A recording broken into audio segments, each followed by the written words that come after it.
A struggling single mom of 5 comes to the rescue of a dirty homeless man after he collapses on the street. But he is not what he seems to be. Some people are crushed by adversity.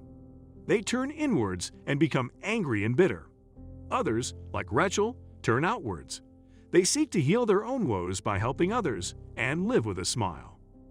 So even though Rachel was a single mom and supported her 5 kids and elderly mom on a cleaner's salary, she still stopped to drop $1 in a beggar's cup. "We won't starve over $1, she'd say to her children. But that man might.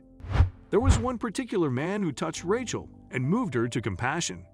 He was a young man, around her age, 36 or so, and he slept in the alley next to the building where Rachel worked. The man was filthy and bone-thin, and he always seemed to Rachel to be in a daze. At first, she thought he was one of the many unfortunate homeless who had ended up on the streets due to their addiction to alcohol. But when Rachel stopped to give him $1 or a sandwich from her lunch, he never smelled of drink. Rachel always smiled at him and greeted him, and he'd smile back. Every homeless soul has someone somewhere who loves them.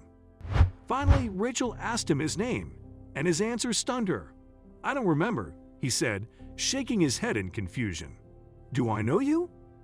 Rachel realized that what she saw in the man's blue eyes was fear.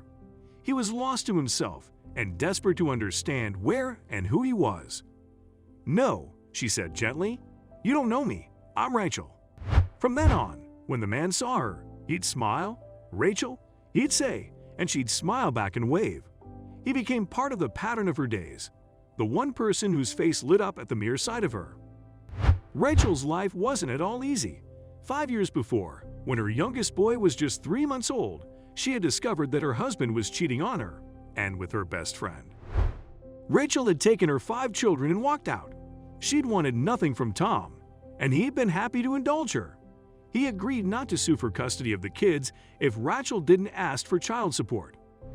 Desperate not to lose her children, Rachel had agreed.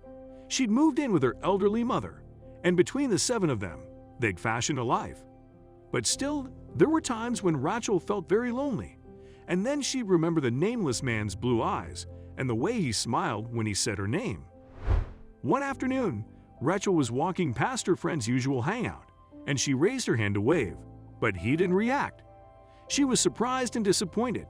Then she saw that he was slumped sideways. She stepped closer and saw that he didn't appear to be breathing.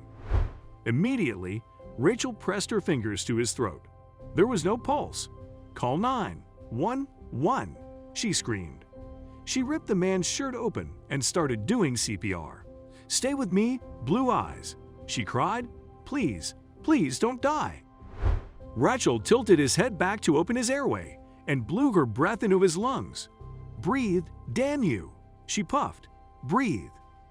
Then the man shuddered under her hands and he coughed feebly. It was then that Rachel heard the wailing of the ambulance. "You're going to be all right, Blue Eyes," she gasped. "I'll take care of you."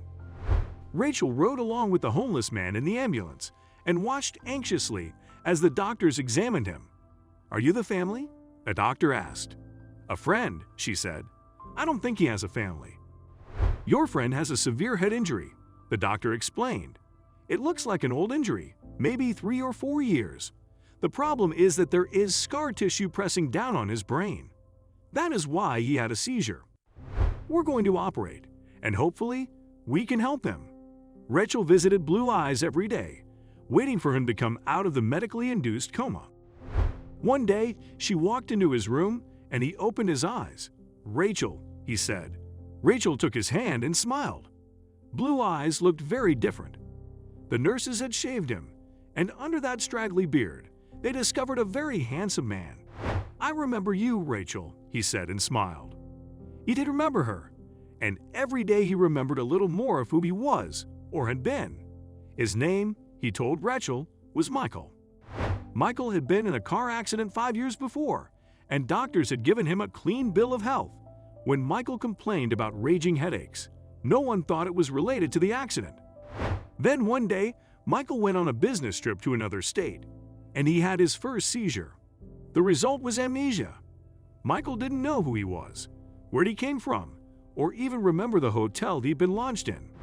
So he'd been living on the streets, lost, desperate, until Rachel smiled at him and saved his life. Of course, he fell in love with Rachel, and she with him. Michael made a complete recovery, and he asked Rachel to marry him. It turned out that Michael was a very wealthy man, the owner of several companies, and he insisted that Rachel stop working. 2 years later, Rachel and Michael welcomed their first child together, a beautiful baby girl with her father's blue eyes and her mother's sweet smile. Share this story with your friends. It might brighten their day and inspire them.